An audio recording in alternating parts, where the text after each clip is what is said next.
এত দাম হয় আমরা করি কিভাবে বাঁচবো? আমরা তো আসলে ধুকে ধুকে মরবো। কারণ আমরা কিছু কিনে মানে একটা ভালো মাছ মাংস একটু ভালো তরি তরকারি কিনে খাওয়ার ক্ষমতা আমাদের নেই। আমাদের কি আছে? আলু ভর্তা, ডাল, মরিচ, মানে এটা ছাড়া আমাদের রিজিক আর কিছুই জোটে না, কিসমতে কিছুই জোটে না। কারণ এত দাম দিয়ে কিনে খাওয়ার ক্ষমতা আমাদের নাই। আমাদের সন্তানরা যে বড় হইতাছে, মানে বড় হইতাছে কিভাবে? শুধু আলু ভর্তা ডাল, তাদের শরীরে কি পুষ্টি আছে? পুষ্টি কিন্তু নাই। তারা যে ভবিষ্যতে কিভাবে চলবো? তাহলে আমরা যতটুকু হায়াত পাইছি, মানে আমাদের সন্তান ততটুকু হায়াত পাইবো না। কারণ পাইবো না, ওরা কিন্তু ওরকম ভাবে খাবারটা পাইতেছে না। আমরা যতটুকু পাইছি এখন বর্তমানে সেই খাবারটা আমাদের সন্তানরা পায় না। তারা পায় কি? আলু ভর্তা, ডাল, মরিচ। এগুলো খেয়ে কি কোনো শরীরে পুষ্টি হয়, শক্তি হয়? তাদের কি জীবন চলে? কোন তারা এখন বর্তমানে যে জিনিসের দাম, যে পরিশ্রম করে, এখন আমার সন্তানকে কিন্তু আমি লেখাপড়া করাতে পারি নাই এই অভাবের কারণে। এখন এই অভাবে বাচ্চারা লেখাপড়া করাতে পারি নাই, তাহলে খাবারটা আমি এখন যে কাজ করবো, কি শরীর নিয়ে আমার সন্তান কাজ করবো বলেন? আর আমি অসুস্থ, আমি যে ওষুধ কিনে খাবো, আমার সেই ক্ষমতাটা নয়। ওষুধেরও দাম, মানে সব জিনিসেরই দাম, এত দাম। আমাদের মতো মানুষের খেয়ে বাঁচার কোনো পথ নাই।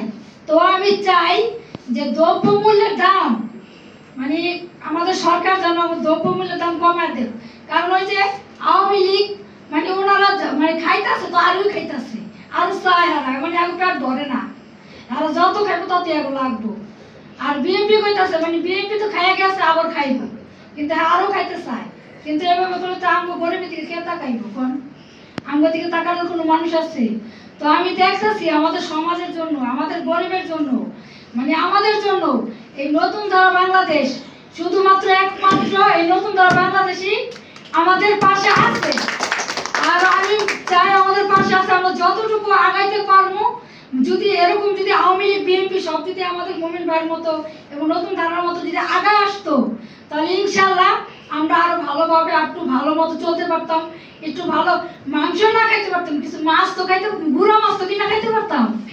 এই ক্ষমতাটা তো হইতো, কিন্তু কেউ তো আগাইতেছে না। আমাদের দুঃখ আসলে কেউ শোনার মতো নাই, আমাদের কথা কেউ বোঝার মতো নাই, আমাদের কথা কেউ দেখে না। আমরা ঘরে ঘুমনে কাঁদতে থাকি, খাবার পাই না, আমরা খাইতে পাই না, আমরা শুধু ভাত নিয়ে বসে থাকি। মরিচ দিয়ে খাওয়ার ক্ষমতা আমাদের থাকে না, মরিচটাও আমাদের থাকে না, মরিচটা কিনার টাকারও থাকে না। এত দাম, মরিচেরও দাম, মরিচটা যে কিনা খাবো সেটারও দাম। তো কি কিনা খাইবো মানুষ? কম আমরা আসলে আমরা গরিব এভাবে মরতেছি। তো আমি চাই নতুন ধারার জয় হোক, নতুন ধারার বাংলাদেশের জয় হোক, আর সবাই সাপোর্ট দেব। যদি আওয়ামী লীগ বিএনপি জাতীয় পার্টি সবাই যদি আমাদেরকে সাপোর্ট দেয়, আমাদের নতুন ধারাকে সাপোর্ট দেয়, ইনশাল্লাহ আমরা আরো আগাইতে পারবো, আমাদের নতুন ধারা আগাইতে পারবো। আমরা গরিব খেয়ে বাঁচবো, আমাদের দেশটা উন্নত হইব। এই যে ব্রিজ, রাস্তাঘাট, এটা কিন্তু উন্নত না। এটা কি জানেন? গরিবের পেটে লাথি মারা। রাস্তাঘাটে কি করবো, ব্রিজ দিয়ে কি করবো, যদি গরিবের পেটেই ভাত না থাকে? আমরা জনগণের পেটে যদি ভাত না থাকে, আমরা মানুষ যদি বাচ্চা না থাকে, আমরা ব্রিজ দিয়ে কি করবো? শুধু রাস্তাতে হাঁটলেই চলবো, গাড়ি ঘোড়া চললেই, গাড়ি ঘোড়াও তো চলতে পারি না, তাও তো ভাড়া, তাও তো টাকা, ইনকামের পথ নাই, অথচ দ্রব্যমূল্যের দাম আছে। একটা ইনকামের পথও যদি থাকতো, তাও দ্রব্যমূল্যের দাম ভালো হতো। ইনকামের পথ তো নাই।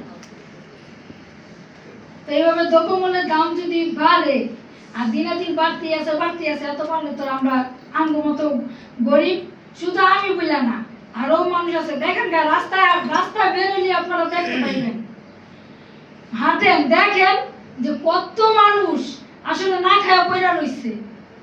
কিন্তু এই যে মমিন ভাই, শান্তা আপা, ওনারা যে হাটে চলে দেখে, জানেন আমাদের চোখের পানি দেখলে ওনাদের চোখের পানি থাকে না। ওনাদের চোখের পানি ওনারা চোখের পানি মুছে দেয়। বাবা দেখেন আমরা যতটুকু পারি করি, কিন্তু আসলে হ্যাঁ যতটুকু পারি ওনারা করে, কিন্তু ওনারা আর কিভাবে করবো, আর কত করবো? ওনারা একলা তো আর পারতেছে না, একলা পক্ষে কোনো সম্ভব বলেন? ওনারা একলা তো পারতেছে না। তো সবাই যদি আমাদের সাপোর্ট করে, আমাদের নতুন ধারা বাংলাদেশকে, ইনশাল্লাহ সামনে মনে করেন আমরা ভালো দিন আসবো। তো আমরা চাই মাননীয় প্রধানমন্ত্রীর কাছে আমাদের একটাই দাবি, আপনি আমাদের সাপোর্ট করেন, এমনকি আমাদের দিকে আপনি তাকান, চোখ তুলে তাকান, যে আসলে আমরা কিভাবে আছি, আমরা কোন পথে